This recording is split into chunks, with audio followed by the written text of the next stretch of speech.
Irmãos, nós vamos dar continuidade ao nosso estudo, e é a pergunta de número 36, que vai falar estamos falando sobre o pacto da graça. E agora nós vamos falar sobre o mediador deste pacto, do pacto da graça. Então a pergunta 36 vem para responder esta questão. E eu, como de costume, vou pedir a algum dos irmãos que tem aí o Catecismo Maior, na pergunta 36, fazer a leitura da pergunta e a resposta. Pergunta 36. Quem é o mediador do pacto da graça? A resposta: o único mediador do pacto da graça é o Senhor Jesus Cristo, que, sendo o eterno Filho de Deus, da mesma substância do Pai e igual ao Pai, fez-se homem na plenitude do tempo, e assim foi e continua a ser para sempre Deus e homem, em duas naturezas plenas e distintas, numa única pessoa. Amém. Obrigado, Francisco. Então, nós vemos aqui essa pergunta: quem é o mediador deste pacto? Eu acho que é uma questão muito importante, haja vista que há uma tendência humana de ter sempre elementos, coisas, pessoas, amuletos, para fazer um elo, uma ligação entre o mundo natural, nosso, e o mundo sobrenatural. Pode perceber que a pessoa usa um amuleto, o amuleto da sorte, ou que remete a essa questão transcendental.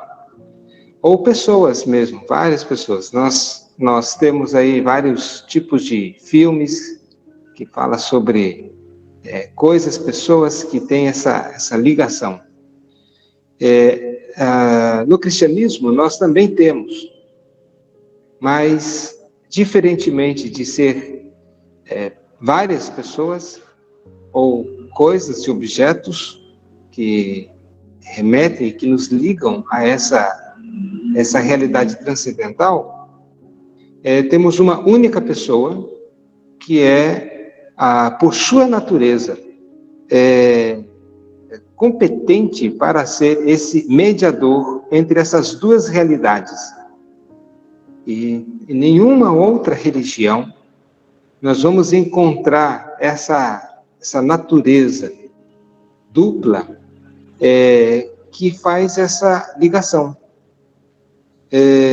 Embora dentro do cristianismo também exista, dentro do catolicismo mais especificamente, pessoas que se colocam ou são colocadas, às vezes involuntariamente, como mediadores, como Maria ou os santos, né, da Igreja Católica, que fazem esse tipo de mediação, né, dentro da teologia romana.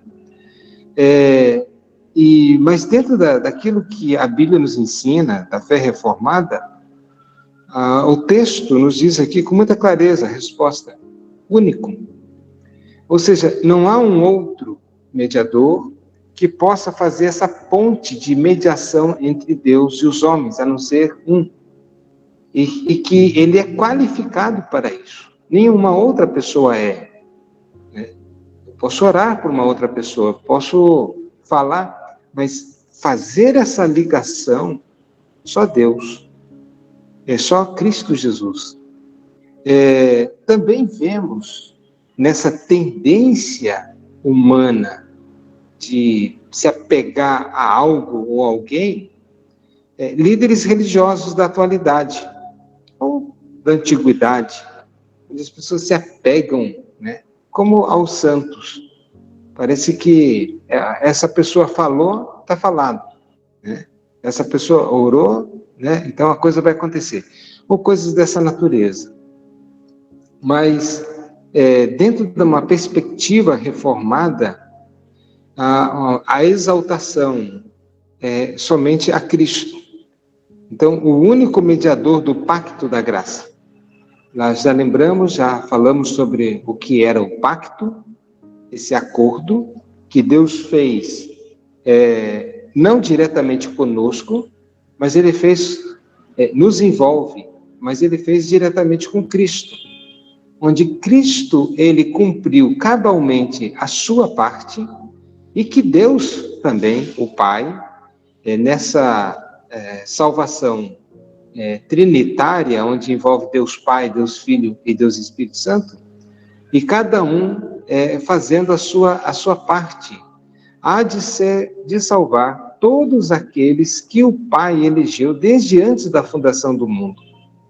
Foi exatamente por estes que Cristo morreu, e são precisamente esses que o Espírito Santo vem e convence do pecado, da justiça e do juízo, iluminando a mente e o coração e conduzindo eficazmente todos estes a Cristo e a Deus, e selando-os, portanto, já colocando aquela marca definitivamente de que é um salvo.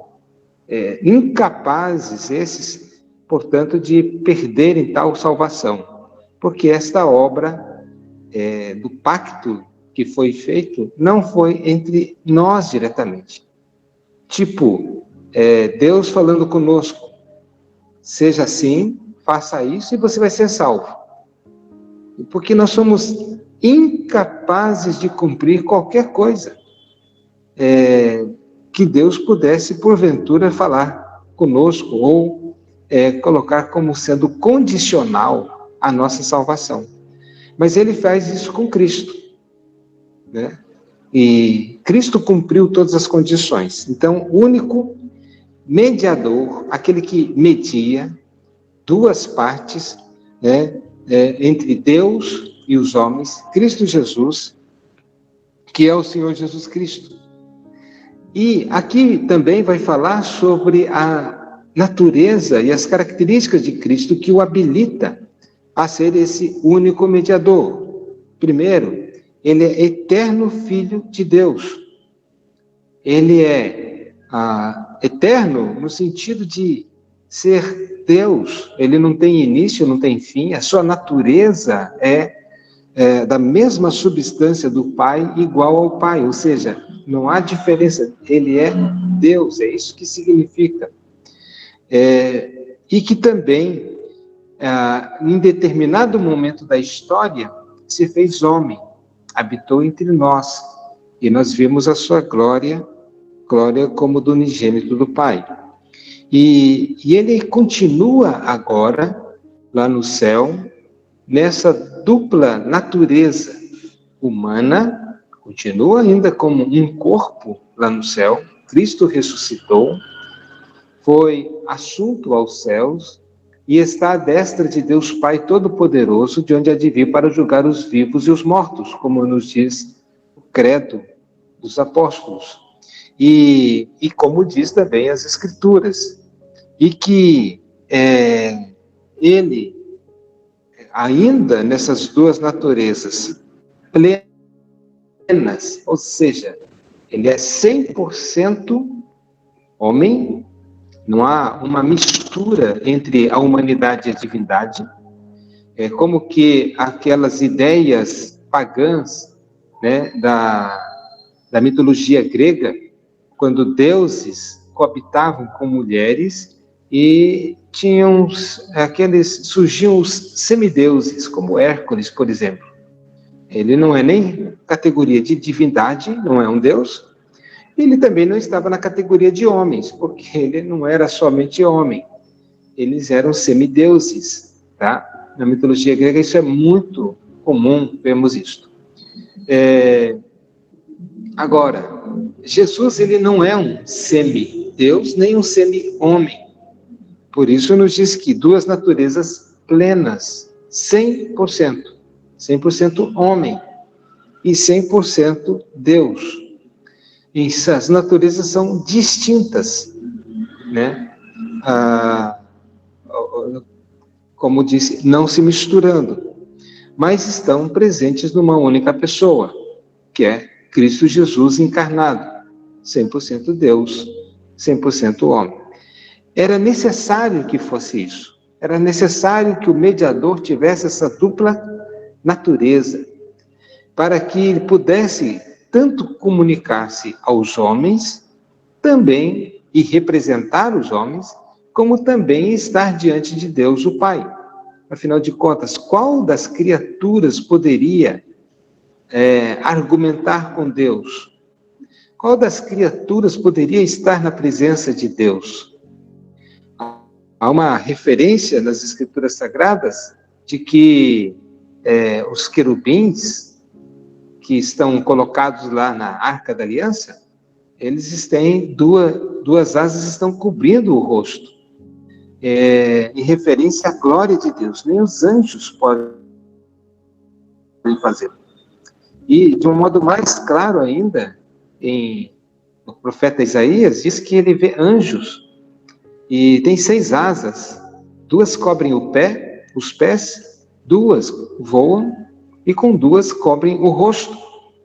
Tal é a glória de Deus. Nem os anjos que assistem na presença de Deus contemplam ou podem contemplar a Deus em toda a sua glória. Então, qual das criaturas poderia ser um mediador? Quem poderia ir diante da face de Deus e fazer mediação, né, em favor de alguém? Não há essa possibilidade. Eu gostaria só de propor uma ilustração. Alguém que não acreditava na encarnação de Cristo, para ele era uma coisa muito difícil de entender. Por que Cristo teve que se encarnar? Eu não entendo isso. Por que Deus teve que se fazer carne? Eu não entendo isso, eu não aceito isso. Um dia, ele estava na casa dele, que parece que a casa dele era bastante vidros, bastante janelas, entrou um pássaro. E o pássaro que entrou na casa, ele então depois queria continuar voando, e ele via então as árvores, o jardim lá fora, e ele ia e batia no vidro, e caía, depois voltava a levantar voo, e tentava sair de novo, e batia de novo, e batia de novo. E ele tentou ajudar aquele pássaro, como que dizendo, olha, a porta está aqui, a janela aberta está aqui, tentando conduzir aquele pássaro. E todavia, quanto mais ele tentava ajudar o pássaro, mais o pássaro se debatia. Mais ele voava e mais ele se batia nas janelas. E ele pensou, se eu fosse um pássaro, eu poderia falar a esse pássaro qual era o caminho da liberdade. E aí a ficha dele caiu. Por que Cristo teve que se encarnar? Não foram anjos que nos falam do caminho da libertação. Não são espíritos. Era necessário que fosse homem para nos ensinar, para falar. E, ao mesmo tempo, tinha que ser Deus para estar na presença de Deus. Então, a necessidade imperiosa da encarnação do Verbo. Mas aqui estamos falando sobre a questão de que Cristo ele é o único mediador do pacto desta graça. Então, não há outro. E aí nós vamos ver alguns textos bíblicos para embasar o nosso estudo de hoje, para tirarmos da nossa mente qualquer dúvida quanto a esta questão, quando muitos estão colocando, se aquela pessoa fizer isso, se ela orar, parece que a oração dela é mais eficaz, ou aquele homem de Deus, ou eu tenho que orar de determinada forma. Se eu orar e não jejuar, parece então que o jejum ele é um elo, ele é uma ligação, senão não será eficaz. Ou qualquer outra maneira, ou qualquer pessoa, qualquer coisa que nós recorremos, que não seja única e exclusivamente o Senhor Jesus Cristo, estaremos incorrendo em erro, porque não existe um outro pelo qual nós possamos não somente ser salvos, mas nos apresentarmos diante de Deus. Então, 1 Timóteo, eu convido alguém a ler, 1 Timóteo capítulo 2, verso 5. E quem achar pode ler, por favor.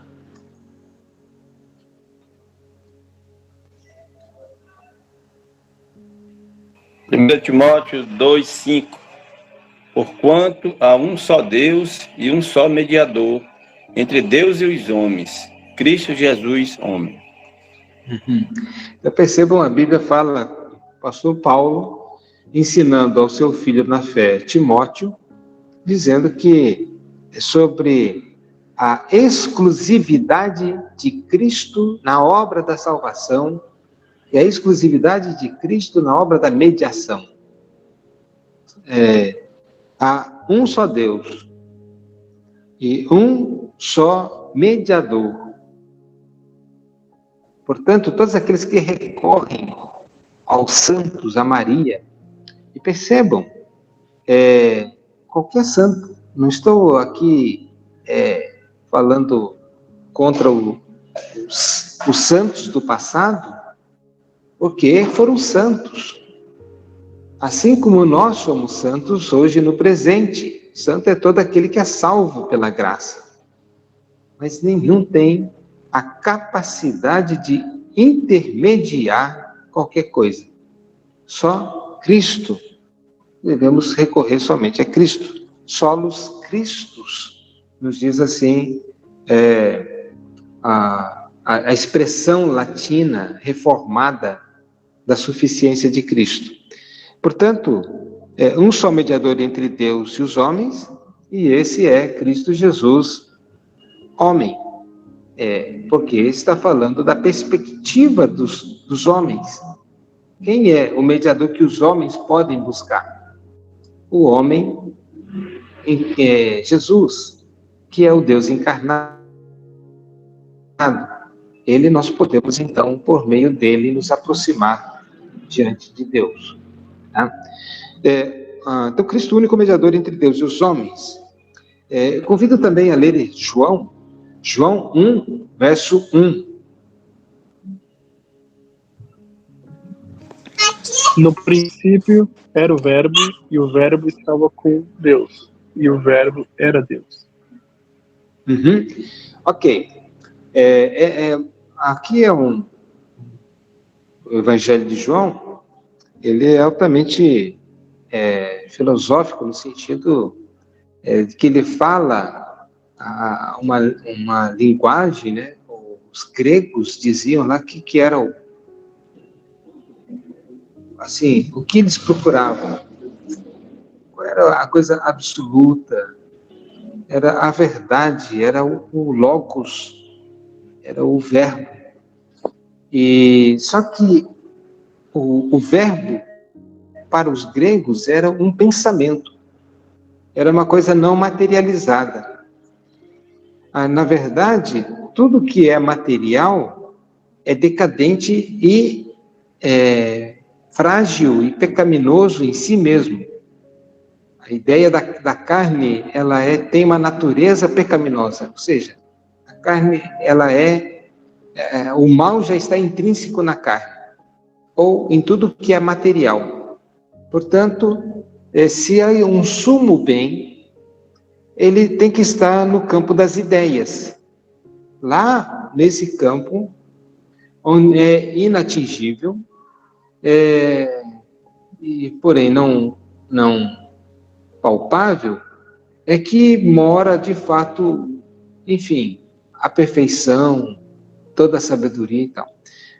E aí vem o apóstolo e vem dizer que no princípio de fato era o verbo. E esse verbo, esse logos, né, do qual ele está falando, estava com Deus. Ele estava juntamente com Deus desde o princípio. A ideia aqui é de eternidade no princípio. Não tem início, mas que está desde o princípio. Então, desde sempre, desde toda a eternidade, ele estava com Deus. E agora vem dizer que o Verbo é Deus. Até aí, o filósofo grego, ele dizer, bom, tem uma certa lógica. Mas depois dizer que o Verbo se fez carne, para eles era uma loucura. Por isso que Paulo vai dizer que o Evangelho é loucura para os gregos, escândalo para os judeus, porque era inadmissível. Como assim? Logo se fez carne. A carne, ela é má. Como que pode?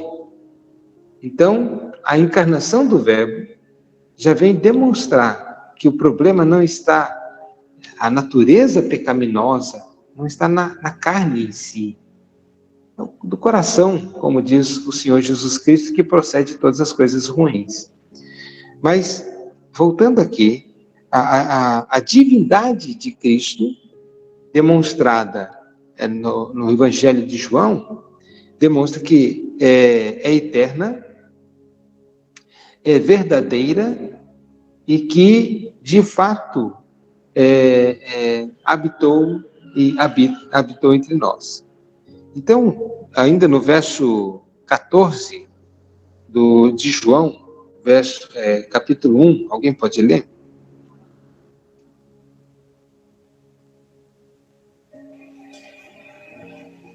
E o Verbo se fez carne e habitou entre nós, cheio de graça e de verdade, e vimos a sua glória, glória como do unigênito do Pai.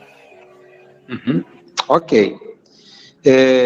Então, aquele verbo que João vem demonstrando, que estava com Deus e que era o próprio Deus, ele se fez carne. Ou seja, aqui não está falando de um ser superior, não está falando de uma primeira criatura feita por Deus, está falando do próprio Deus que, estando nessa condição eterna desde toda a eternidade, e que agora se fez carne e que habitou entre nós. E que foi visto, vimos, os discípulos viram, os discípulos tocaram, os discípulos conviveram com o Senhor Jesus Cristo. Se Jesus fosse um embusteiro, aqueles discípulos e daquela cultura judaica no qual não aceitavam outros deuses, percebam bem, se é uma coisa que o povo judeu foi curado, foi da idolatria. Inclusive, eles não usavam a expressão eu sou, para referirem-se a si mesmos. E por quê? Porque fazia uma referência a Deus, como Deus se apresenta a Moisés, o libertador do povo de Israel. Eu sou, diga ao povo de Israel que eu sou. E quando veio Jesus, ele declarava ser Deus continuamente. Eu sou o pão da vida, eu sou a luz do mundo, eu sou a porta, eu sou o caminho, eu sou a vida. Portanto, Jesus ele falava de si mesmo como sendo Deus, sempre. Ele nunca omitiu essa realidade. Se Jesus não fosse Deus, aqueles discípulos não continuariam. E tendo ele morrido, se ele não tivesse ressuscitado, é tipo assim, nós acreditamos numa grande mentira, num grande engano, e vamos cada um para as nossas casas, tristes. Jesus era um bom homem, mas ele estava equivocado. Não, eles continuaram e pregaram esse evangelho, e anunciando a divindade de Cristo. Tá? E agora ele diz aqui, o Verbo se fez carne e habitou entre nós. Ainda em João, no capítulo 10, verso 30. João 10, verso 30. Isso. Eu e o Pai somos um. Ok. A unidade aqui não quer dizer que é a mesma pessoa, mas essa unidade, ela está incluída em duas personalidades, por assim dizer. São duas pessoas, mas ao mesmo tempo há uma unidade. Talvez o ponto mais que eu posso buscar como exemplo, teologicamente falando, é a questão do marido e da mulher. Por isso deixará o homem pai e mãe, se unirá à sua mulher e ambos serão uma só carne. Os dois são dois. São duas personalidades, duas pessoas. No entanto, elas são uma única, uma só carne ao mesmo tempo. De uma maneira mística aí, né? Há uma ligação que transcende a questão do corpo e da mente. Os dois passam a ser uma só carne. Assim também a questão Cristo.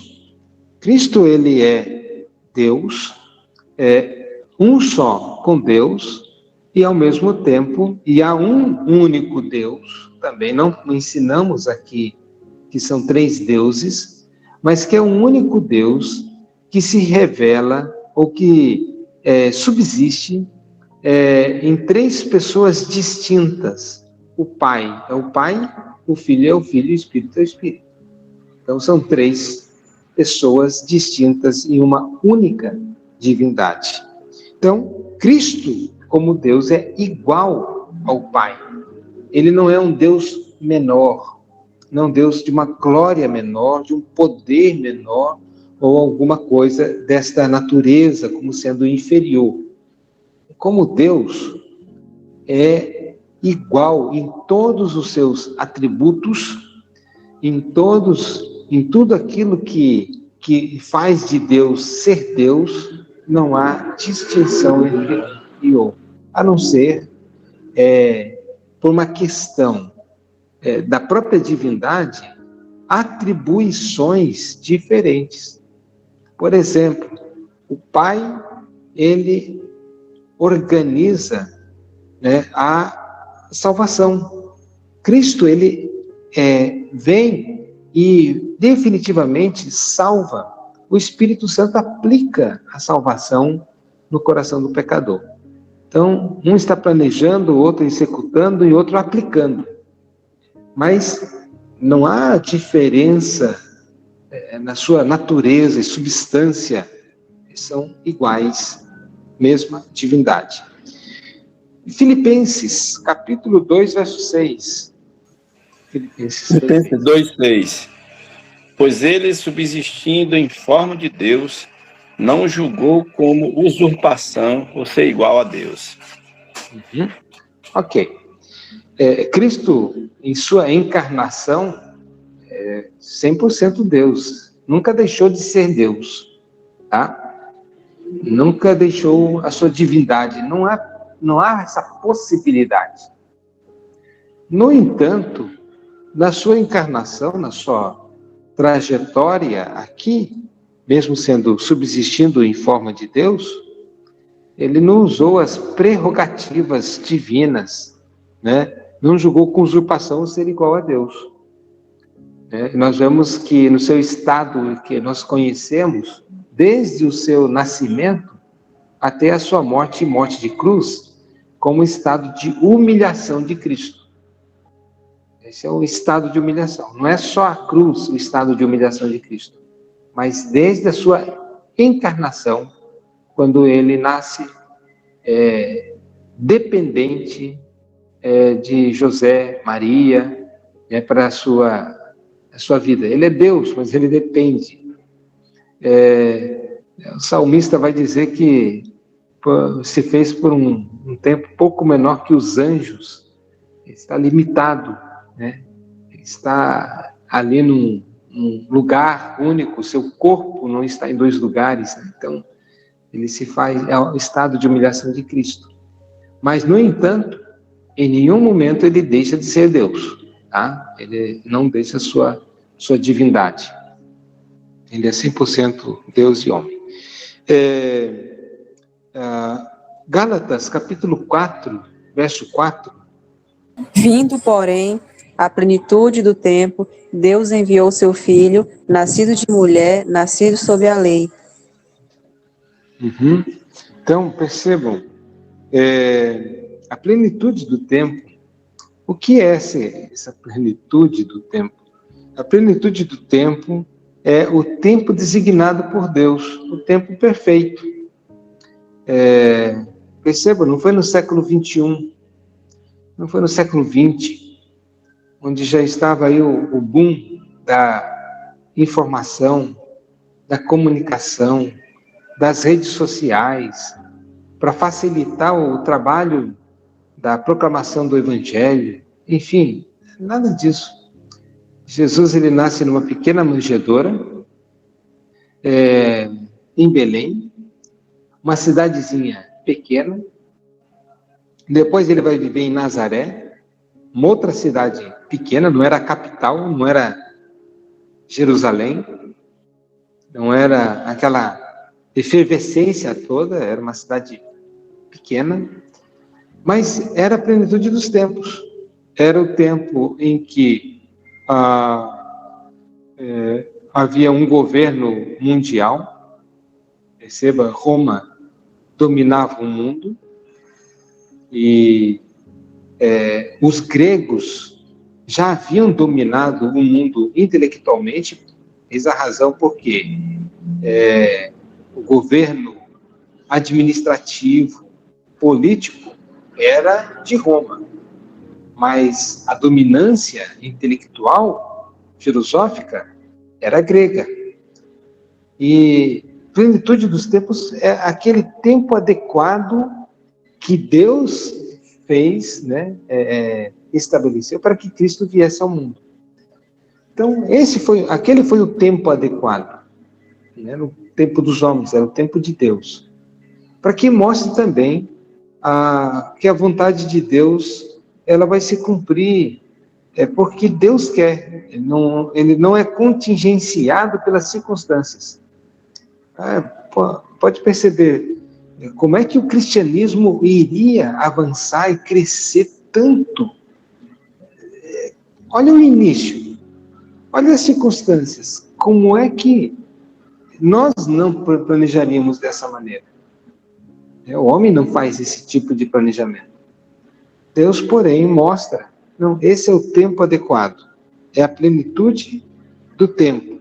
Quer dizer, havia um império romano, alguns dizem, né, a questão que havia a Pax Romana e o evangelho pôde se expandir em toda Roma, embora depois houve perseguição contra os cristãos, mas houve uma facilitação também. E também a cultura grega, porque todos, praticamente, do Império Romano, falavam também o grego. Era a língua universal.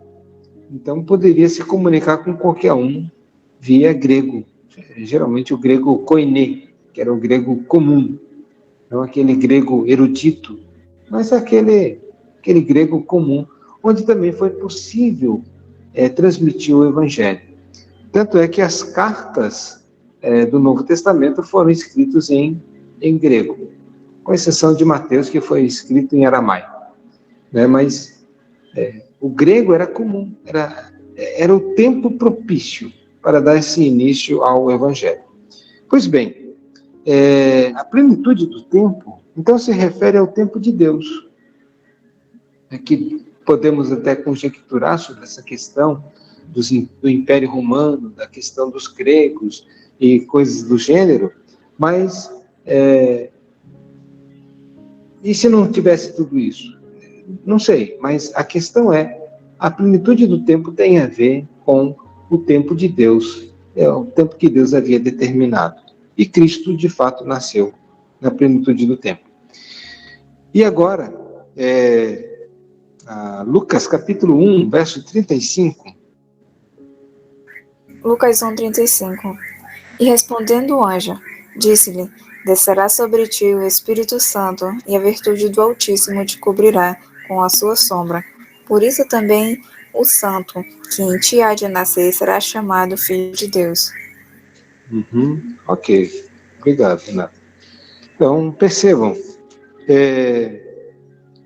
as naturezas divinas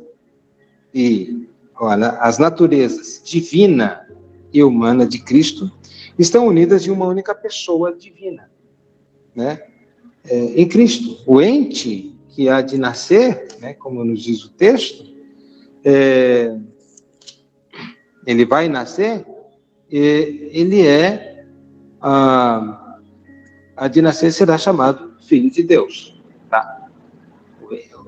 Aquele que há de nascer, ele também será chamado Filho de Deus. Lembrando, irmãos, e aí precisamos entender com clareza. Uma pergunta que eu sempre faço na escola, onde dou aula, nas escolas, nas salas de aula, é se todo mundo é filho de Deus. A resposta sempre é sim. A maioria, 100% dos alunos vão sempre responder sim. E, de repente, eu surjo com a resposta negativa e digo não. A Bíblia não diz isso. Que nós somos filhos de Deus. Nós somos criaturas de Deus. Mas aqueles que são filhos, eles o são mediante a adoção. João vai dizer, mas a todos quantos o receberam, Deus deu o poder de serem chamados filhos de Deus. Os quais não nasceram da vontade do homem, do sangue, da carne, mas nasceram da vontade de Deus. Ou seja, a adoção, ela é uma questão da prerrogativa divina. Deus é quem adota. E aí passamos a ser filho de Deus. Até porque, se todos são filhos de Deus, aqueles que estão indo para o inferno hoje, Deus está lançando seus filhos no inferno. Isso seria uma coisa muito estranha. Mas há essa distinção muito clara nas Escrituras. Mas a Bíblia vai falar que Jesus Cristo, ele é o Filho de Deus, e vai dizer também que ele é o unigênito. A palavra unigênito significa único gerado. Não diz de nós. Nós não fomos gerados, fomos criados. Por isso somos criaturas. Mas o único gerado foi Jesus. Então, como é que nós somos filhos hoje? Somos filhos por adoção. Então, eu sou filho de Deus. E por que eu sou filho de Deus? Porque eu sou um ser humano? Não. Eu sou filho de Deus porque Cristo um dia me salvou. Por isso eu sou filho de Deus. E por isso eu tenho acesso à presença de Deus mediante Jesus Cristo, é claro. Por isso eu posso orar, invocar o nome de Deus, adorá-lo, agradecer. Senão, nenhum homem pode chegar diante de Deus se ele não for filho e se ele não tiver o mediador. Então, Lucas aqui está dizendo, né, pelas próprias palavras do anjo, que aquele que há de nascer será chamado Filho de Deus, ou seja, Deus. Nenhum outro homem é dito acerca disso.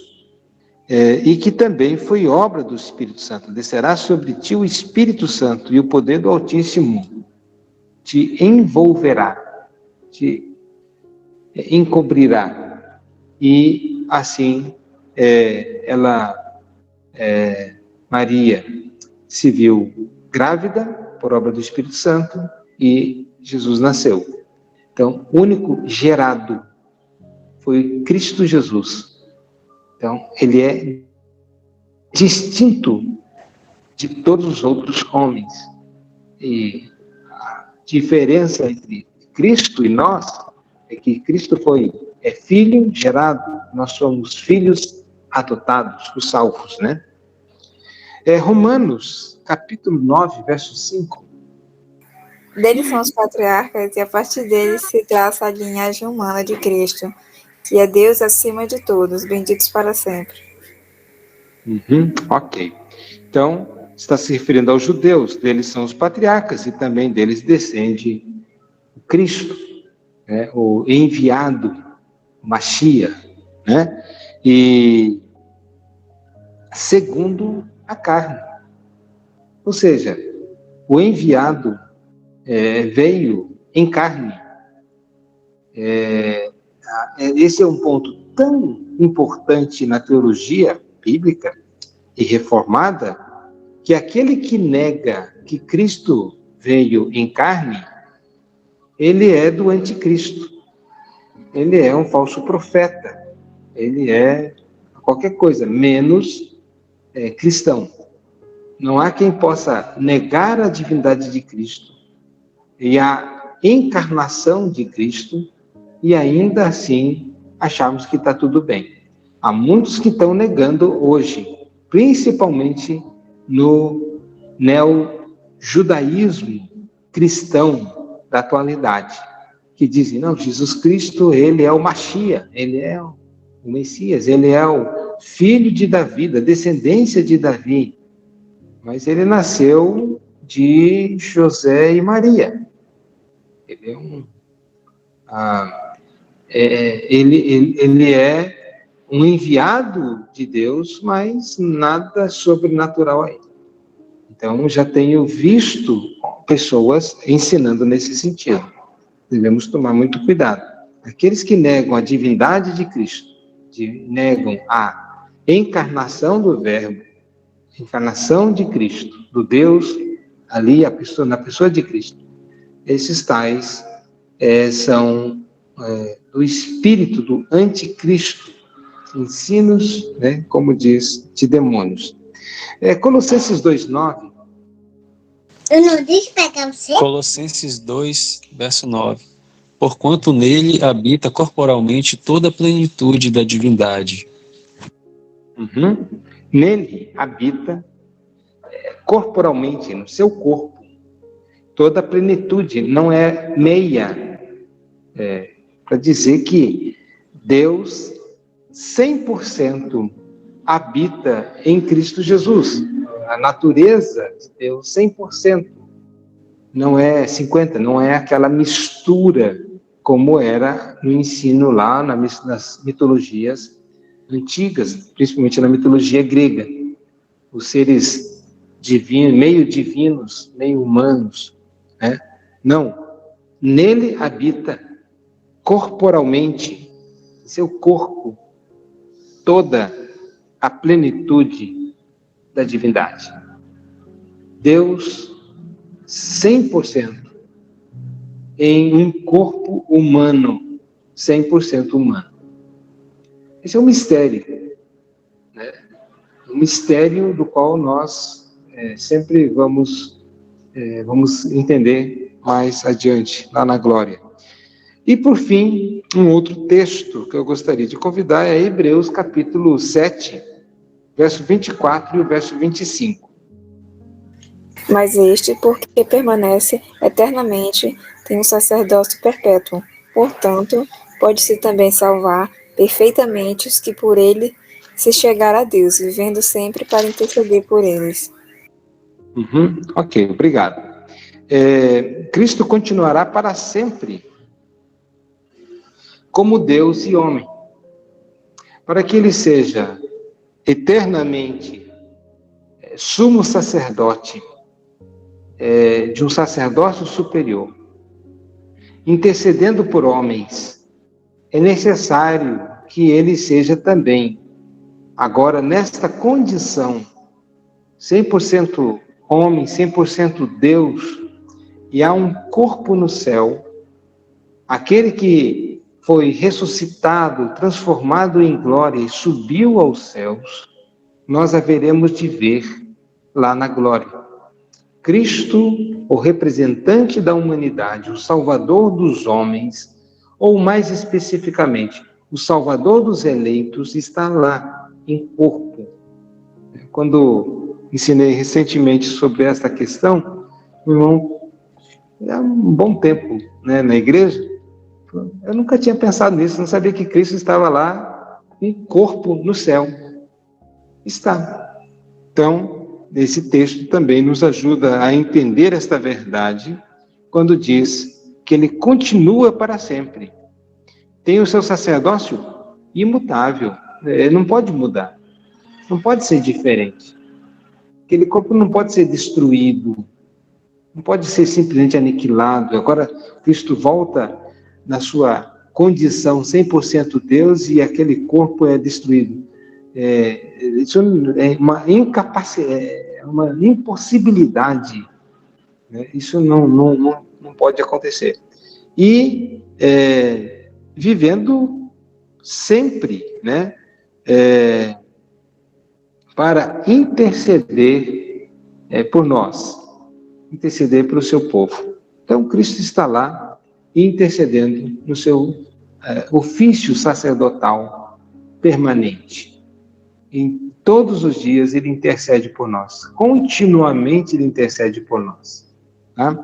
Então, Cristo continuará para sempre como Deus e homem.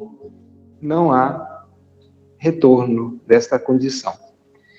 Não sei se ficou claro, há alguma pergunta, alguma dúvida?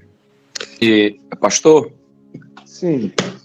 Na palavra fala que o profeta Elias foi arrebatado. Ele não seria também outro corpo no céu? Ou eu estou fazendo uma leitura equivocada? Não, pode perceber, quando nós falamos da pessoa de Cristo, é que algumas pessoas nunca pensaram essa questão de o corpo. Ele está lá em corpo, entendeu? Mas a Elias um pecador, e de fato ele subiu aos céus. A Bíblia também fala que o corpo de Enoque não foi achado, né? Porque Deus o trasladara. Também, inclusive, o corpo de Moisés, né, foi disputado. A questão que essas realidades do Antigo Testamento aponta para algumas verdades teológicas que são entendidas plenamente no Novo Testamento. Por exemplo, a questão da própria natureza do corpo. Na filosofia grega, dizia que o corpo ele é intrinsecamente mau. Então, jamais poderia pensar em restauração do corpo, o corpo ser conduzido a essa dimensão superior, porque o corpo ele é uma grande âncora que nos prende à terra, às coisas terrenas. Vem o Evangelho e diz exatamente o contrário. O problema não é o corpo, né? Porque quando Deus fez Adão e Eva, ele não tinha um pecado. O problema é o pecado. E que está agora no coração do homem, e do coração do homem procede todas as corrupções e tudo mais. Mas esses exemplos, Elias, né, que subiu aos céus, e outros, apontam exatamente para o problema não é o corpo. Segundo, aponta para a restauração, a ressurreição do corpo, onde nós não nos desapareceremos, por assim dizer, numa condição espiritual, numa emanação, mas que nós também aguardamos o dia da ressurreição do nosso corpo. Estamos aguardando. Então, o fato de que Jesus está lá, ele é o primogênito dentre os ressurretos, inclusive. Mas Elias, de fato, nem passou pela morte, né? Elias subiu, mas demonstra, então, essa questão da relação do cristão com o corpo. Por exemplo, em algumas culturas, eu não sei, eu não parei para teologizar nesse sentido. Os judeus, eles não cremam o corpo, né? Alguns religiosos, não vamos cremar o corpo. que esses corpos vão ser depositados, aguardando o dia da sua ressurreição. E hoje vai haver problemas, né? Porque os espaços dos cemitérios vão diminuindo, e uma das soluções é cremar o corpo. Eu, sinceramente, não acho que Deus teria dificuldade de pegar as cinzas, mesmo daqueles que foram cremados, e ressuscitá-los. Porque para Deus não é impossível, tá? Mas alguns já teologizam até nesse sentido. Então, o corpo, a santidade do corpo, a ressurreição do corpo prometida, e esses exemplos do passado, eles vêm para indicar isso. Agora, o fato de que Cristo está lá realmente reforça toda essa questão e demonstra que ele continua lá em corpo, no céu. Tá? Ok. Mais alguma dúvida ou pergunta? Pois é, irmãos. Então, hoje nós vimos sobre o mediador do Pacto da Graça. Então, esse era o objetivo, que a singularidade da pessoa de Cristo, o que o capacita a ser esse mediador, a sua dupla natureza, e que ainda ele continua a exercer o seu ofício como mediador. Por isso que quando nós oramos em nome de Jesus, não em nosso nome. Eu gostaria também de chamar uma questão à ordem, né, ou à nossa memória, a questão de que pessoas oram e choram, e acham que pelo seu chorar, Deus vai ouvi-lo. Devemos tomar cuidado com isso, irmãos.